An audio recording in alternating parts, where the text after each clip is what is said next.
इस उम्मीद से हम सुप्रीम कोर्ट में गए थे, वही उम्मीद आज भी है। हमने जब सुप्रीम कोर्ट का दरवाज़ा खटखटाया 2019 में, तो इंसाफ हासिल तो जब हम सुप्रीम कोर्ट में गए थे 2019 में, तो इंसाफ हासिल करने की उम्मीद लेके गए थे। आज भी हमारे जज्बात वही हैं। हमें बेसब्री से इस दिन का इंतज़ार था। कल सुबह ऑनरेबल चीफ जस्टिस और उनके साथ 4 ऑनरेबल जजेस जो हैं वो अपना फ़ैसला सुनाएंगे और हम इंसाफ की उम्मीद लिए बैठे हैं। इससे ज़्यादा मैं क्या कह सकता हूँ। अगर फैसला हक में नहीं आता तो लाएअमल क्या रहेगा?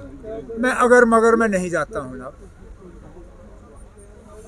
जिस तरह आप कहते हो अगर फैसला आपके हक में नहीं गया, मैं उसी तरह कहूँगा ना अगर फैसला हमारे हक में गया। दोनों चीज़ें मुमकिन हैं। फैसला आने दीजिए, उसके बाद हम बात करेंगे ना।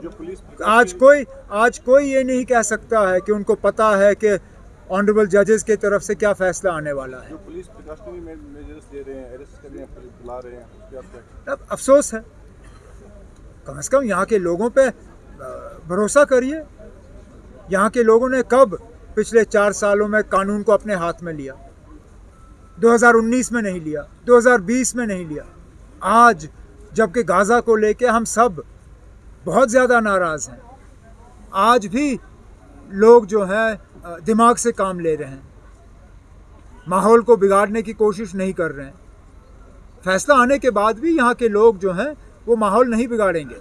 पुलिस को पकड़ धकड़ करने की ज़रूरत नहीं है, लोगों पे भरोसा करना चाहिए उनको। कल महबूबा मुफ्ती साहिबा ने कहा उमर अब्दुल्ला साहब ने पहले हमला किया था पीडीपी पे, तो उस बारे में आप क्या कहेंगे? अफसोस की बात यह है कि बंद कमरे में जो महबूबा मुफ्ती साहिबा कहती हैं और खुलेआम जो कहती हैं, उसमें ज़मीन आसमान का फ़र्क होता है। 2 हफ्ते पहले जब मेरे वालिद साहब ने उनसे फ़ोन पे बात की, क्योंकि ये तू मैं का सिलसिला वो रोकना चाहते थे, उस वक्त महबूबा ने ये कहा कि पहला हमला मजीद लारमी और शौकत जो मेरे साउथ कश्मीर के साथी हैं गनाई, उनके तरफ से हुआ। परसों गांदरबल में उन्होंने कुछ दूसरी बात कही। मुझे उम्मीद है कि कल परसों जब उनकी दोबारा तकरीर होगी वो कोई तीसरी बात कहेंगे। पहला हमला मुझसे नहीं हुआ। मैं शायद ही कभी अपनी तकरीर में उस जमात की बात करता हूँ। हाँ, इतना मैं ज़रूर कहता हूँ, और ये कहने में मुझे कोई हिचकिचाहट नहीं है कि मुझे अफसोस इस बात का है कि 2009 में जब हमने बीजेपी को रोकने के लिए पीडीपी के साथ दोस्ती का हाथ आगे बढ़ाया था, उस वक्त हमारे हाथ को ठुकराया गया, उस दोस्ती को कबूल नहीं किया गया, और उसका खमियाजा हम आज भुगत रहे हैं। अगर यही वार है तो ठीक है ना, मैं क्या कह सकता हूँ।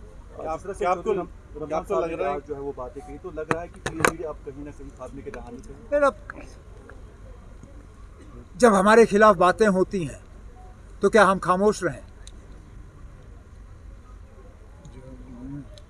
हमला सबसे पहले पीडीपी के तरफ से हुआ, और वो इस साल नहीं, पिछले साल शुरुआत हुई, जब उनके रेजिंग डे पे नेशनल कॉन्फ्रेंस के खिलाफ न सिर्फ तकरीरें हुई बल्कि गाने भी बजाए गए। उस वक्त हम खामोश रहे। फिर इस साल सिलसिला और ज़्यादा बढ़ा। मैं अभी भी नहीं चाहता हूँ कि ये इस तरह के हालात बने रहे। आपने देखा होगा मैंने अपनी तकरीर में इस तरह की कोई बात नहीं की। वहाँ से हमारे ऊपर हमले रुक जाएं, यहाँ से भी जो है मेरे पार्टी जो है साथी वो इस तरह की बातें नहीं करेंगे। लेकिन ये ज़रूर है, जब वहाँ से बात उठती है और ख़ासकर उनके सदर के तरफ से, तो यहाँ से जवाब देना फिर ज़रूरी पड़ता है। आपको लग रहा है कि कल जो है एक और अटैक एक कांस्टेबल पर हुआ, तो आप क्या किस तरह से देखते हैं? अफसोस है, हालात ठीक नहीं है, ये अब सबको दिख रहा है। होम मिनिस्टर साहब ने पार्लियामेंट में दावा किया है कि 2026 तक कश्मीर में पूरी तरह से मिलिटेंसी जो है वो ख़त्म की जाएगी। हम उस दिन का बेसब्री से इंतज़ार कर रहे हैं जब यहाँ मिल्टन सी जो है उसका खात्मा होगा। क्या आपको लग रहा है एडमिनिस्ट्रेशन कैरियर अड्डा जम्मू का एकमात्र ऐसा कोचिंग इंस्टीट्यूट है जो पिछले 8 साल से बच्चों के उज्जवल भविष्य के लिए फ्री कोचिंग के साथ साथ बेहतरीन रिजल्ट्स भी मुहैया करवा रहा है। यहाँ पर एसएससी, एमटीएस, जेकेएसएसबी, बैंकिंग की तैयारी पूरे जोशो खरोश के साथ करवाई जा रही है। मौजूदा समय में 3000 से अधिक बच्चे अपना लक्ष्य हासिल करने के लिए शिक्षा हासिल कर रहे हैं। इसके अलावा किसी भी एग्जाम को क्रैक करने के लिए बेहद उपयोगी मॉक टेस्ट सीरीज भी उपलब्ध करवाई जा रही हैं। साथ ही जो बच्चे सेल्फ स्टडीज कर रहे हैं वे भी इस सुविधा का लाभ ले सकते हैं।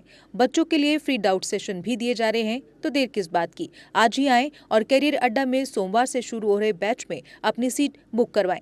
हमारा पता है career Adda institute, opposite Dara Singh clinic, Rehari Chungi, Jammu. Mobile number 9906187157, 0191258326। Jammu Kashmir की खबरों के लिए जुड़े रहिए जेके अपडेट के साथ।